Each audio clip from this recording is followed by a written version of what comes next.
महाराष्ट्र केंद्र सरकारचा महत्त्वाकांक्षी प्रकल्प रोहा व माणगाव तालुक्यातील परिसरात येत आहे. त्यासाठी रोहा तालुक्यातील पहूर, जामगाव, पाथरशेत, वडाची वाडी अशा अनेक भागातील जमीन ही भूसंपादन केली जात आहे. मात्र गेल्या अनेक वर्षांपासून शेतकऱ्यांनी दिल्ली मुंबई इंडस्ट्रियल कॉरिडॉर या कार्यालयात मोबदला मिळावा व या प्रकल्पाला सहमतीने कागदपत्र देऊनही शेतकऱ्यांना अद्याप मोबदला मिळाला नाही. कित्येक दिवस कार्यालयात शेतकऱ्यांची वारी सुरू आहे. एवढी पायपीट करूनही मोबदला का दिला जात नाही हा जाब विचारण्यासाठी मनसेच्या वतीने शेतकऱ्यांच्या न्याय हक्कांसाठी माणगाव मनसे तालुका अध्यक्ष चिमन रघुनाथ सुखदरे हे प्रजासत्ताक दिनी अर्थातच 26 जानेवारी रोजी माणगाव तहसील कार्यालयासमोर उपोषणास बसणार आहेत. शासन आपल्या दारी ही संकल्पना सरकार राबवत असताना दुसरीकडे शासकीय अधिकारी हुकुमशाही पद्धतीने वागत आहेत. माझं नाव चिमन रघुनाथ सुखदरे, मी माणगाव तालुका अध्यक्ष मनसे.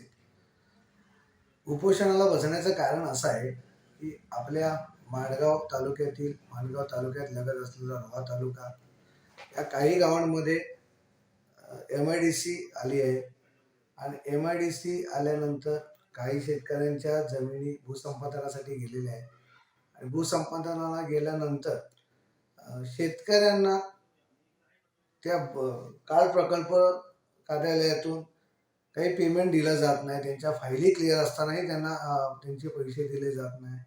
पण बाहेरील गुंतवणूकदारांनी ज्या ज्या जमिनी घेतल्या त्यांचे मोबदले हे पटकन देतात. त्याचं कारण काय? आणि अशा शेतकऱ्यांवरती अन्याय जर हे करत असतील तर त्या विरोधात प्रशासनाच्या विरोधात महाराष्ट्र नवनिर्माण सेना येत्या 26 जानेवारीला उपोषणाला बसत आहे. उपोषण तहसील कार्यालयाच्या समोर आम्ही बसणार आहोत आणि काल प्रकल्प 2 भूसंपादनाच्या प्रशासनाच्या विरोधात आम्ही बसणार आहोत. शिवसत्ता टाइम्ससाठी नरेश पाटील, माणगाव. दे धडक बेधडक वृत्त देणाऱ्या आपल्या शिवसत्ता टाइम्स न्यूज चॅनलला लाल बटन दाबून सबस्क्राईब करा आणि बेल आयकॉनला क्लिक करायला विसरू नका.